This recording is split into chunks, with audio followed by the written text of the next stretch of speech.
Hey everybody, welcome to My Green Pets. I'm William Green. Thanks for joining me today. I wanted to show you guys, I talked about, I think last week maybe, or a couple weeks ago, that I was going to get some predatory mites to attack the occasional spider mite that I see here in my collection. And so they actually came this week. So here's the package. They come in this little vial.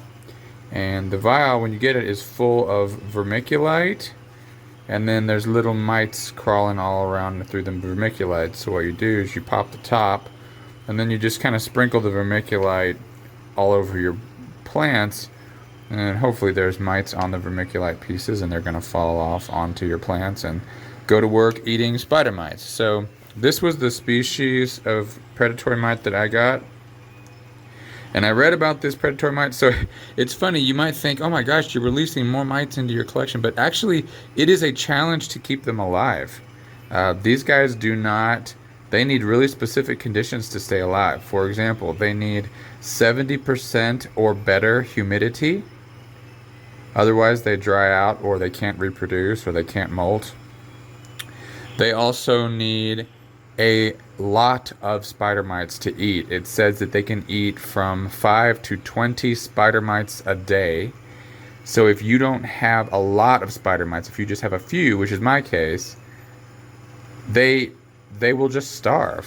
So I thought, well, if I just get a lot of them, I mean, the fewest that you can order from this particular company is this vial of 2,000, right? And they are super tiny. I mean, you can barely even see them. When they're all together, you can kind of see them, but kind of little reddish dots. But anyway, so yeah, sprinkled them all over everything, and then I just kind of waited excitedly to see if I could see any signs of spider mites, eating or being eaten by predators. And truth be told, I wonder if the little predatory mites aren't already dead, because I found some like on the undersides of leaves here, like little red dots, and it's just like, is that it? Because it's not moving, I don't know if you can see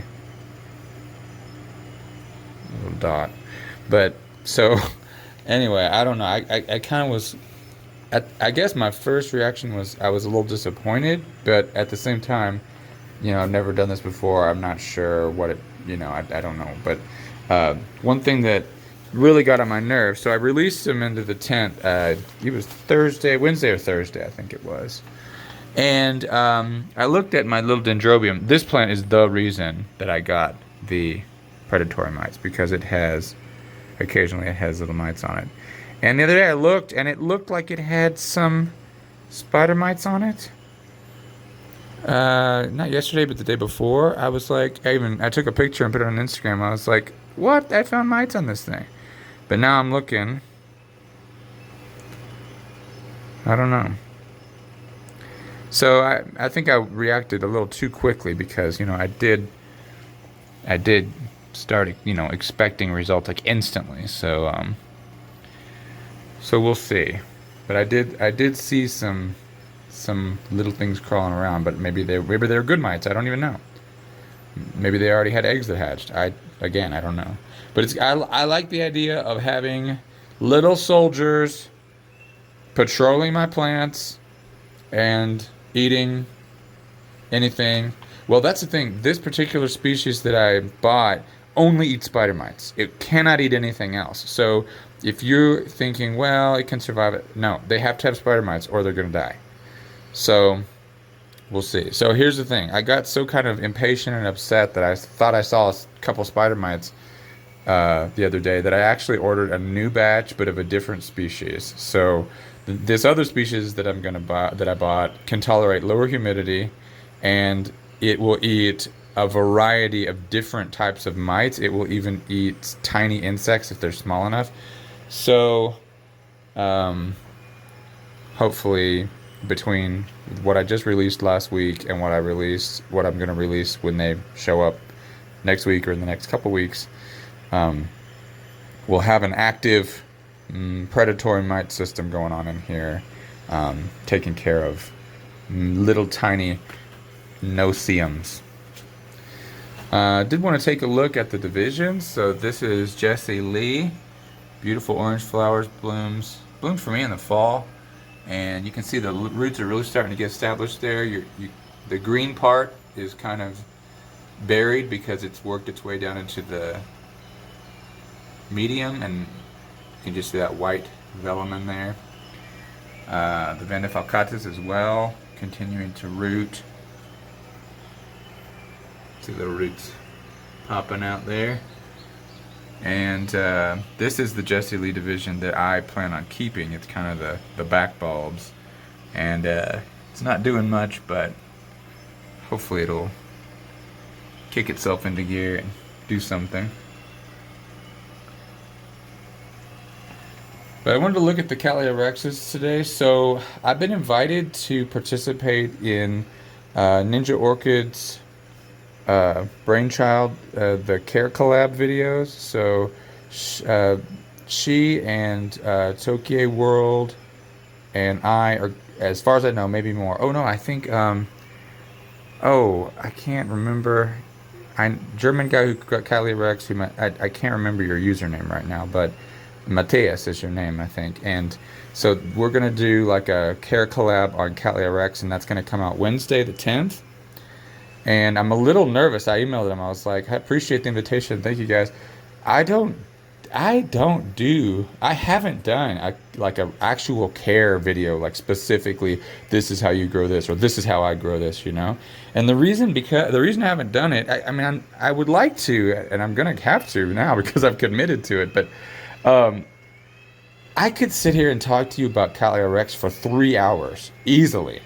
I mean, easily. And I can't make a 3-hour video, so how do I take 8 years of experience with these plants and shrink it down into like a 10-minute video? I have no clue what I'm gonna do. So, wish me luck on that. I'm gonna have to really condense things and hopefully I can make something that's useful to somebody. But did want to look at the Cattleya rexes. So the smallest new growths are these little guys, little pointy things. Oh, by the way, this is the peroxide plant. This is the plant that got soaked in peroxide a couple weeks ago, about 3 weeks ago now. So still doing well. We got new roots. New growth is still developing there. Got some new roots back there. And I actually dug out some of the medium all the way to the bottom of the pot, and it turns out when I potted this thing, I did not remove the old medium. I didn't remove the dead roots, and so no wonder there was a mushroom growing in there last week. There's dead organic stuff in there that is, no wonder there were snails and everything. It was a snail paradise. So after this guy completes its growth and before it starts rooting this year, I'm gonna have to tear it out of this pot and get rid of all the dead roots and all the remaining organic material from when it used to be potted in bark, and we're gonna go straight granite. So interesting. It's funny. My Cattleyas are potted in granite, and I still overwater them. I still find evidence of overwatering. It's like I gotta get it under control. That's why mounted, honestly, mounted for me, it's just the best way. It's just the best way. You can't overwater them. Actually, no, that's a lie. You can totally overwater them when they're mounted. You can. They gotta dry out a little bit. Anyway, so smallest growths look like this. Here's another one. Now this was the plant that was incredibly desiccated last year at this time, and it putting out a new growth. I'm curious how big this new growth is going to be. Is it going to be a big monster leaf like this one? Is it going to be more moderate, mid-sized leaf like this one? Or is it going to be a little tiny thing like this one? I don't know. But I'm starting to wonder if, basically what we're going to see this summer as these new growths develop, we're going to see if the conditions in the tent are better or not as good as the greenhouse conditions. You guys are aware these guys were growing in a commercial greenhouse for 2 years. they were receiving, in my opinion, too much fertilizer, too much water, but the growth speaks for itself. They put on tremendous growth in those 2 years. And so I'm just curious this year if these new growths, like just kind of looking, they don't look that big. You know, I don't know. Not all of them anyway. That one looks okay. This one definitely does. Back here, check this one out. That's a nice big growth. So, but it's also next to the window. So did it get more light? Did it get, I don't know. A lot of things to consider. This one, for example, put out 2 good-sized growths last year, right? Bloomed, pollinated the seed pod, and now it's got new growths this year. And check it out. This does not look like it's going to be as big as last year's bulbs at all. So what does that mean?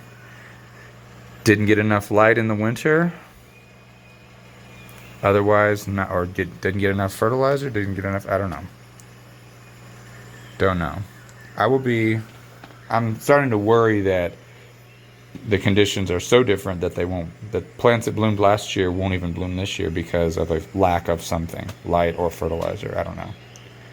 Light mostly. I told you last week that during the winter I had the lights, only 9 hours a day total. Actually, it was 8 hours a day plus an hour of sunlight, and that was it. Because I had some short photoperiod plants that don't bloom unless the days get real short. Cattleya walkeriana that never bloomed.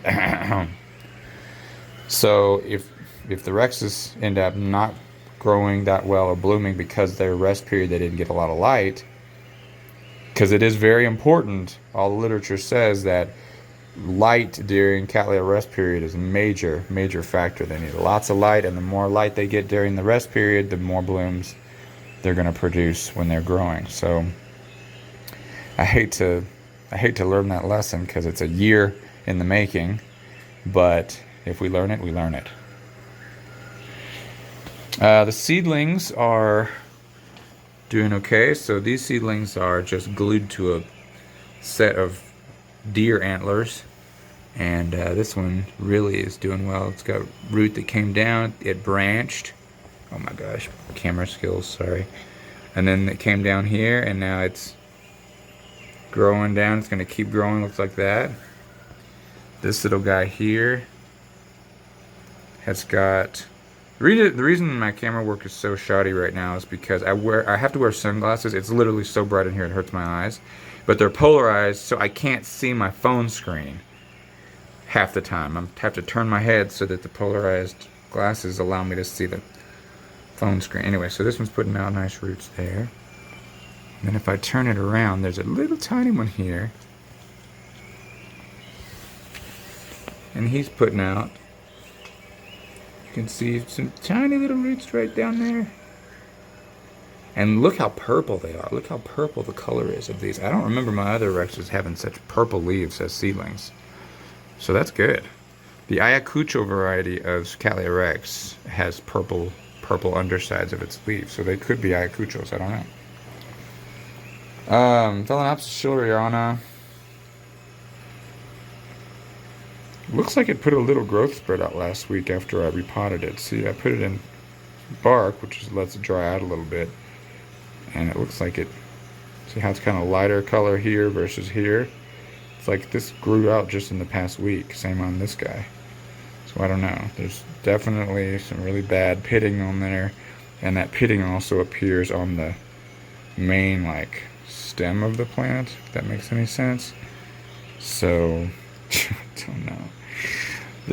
We're getting on a year of this plant being in really bad shape, so whatever.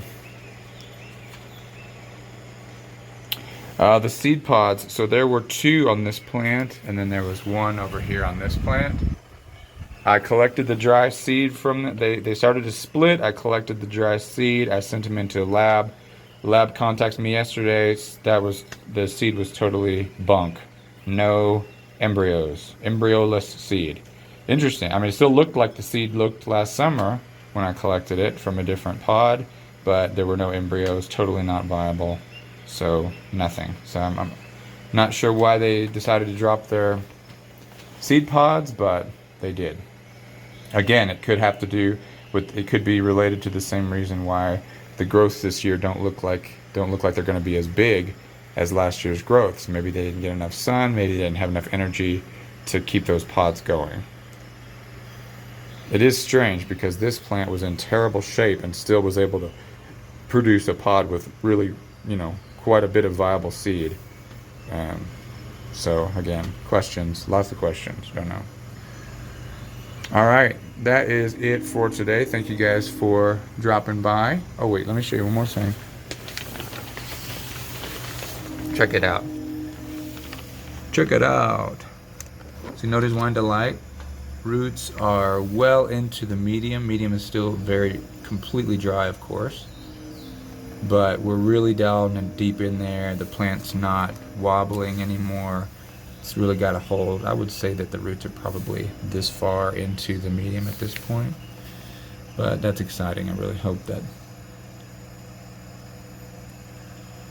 looks like it's going to be just fine. So probably a couple more months just like this, no water, and then we'll give it a good drenching, and then this plant will be up for auction in late May, early June. That is the plan.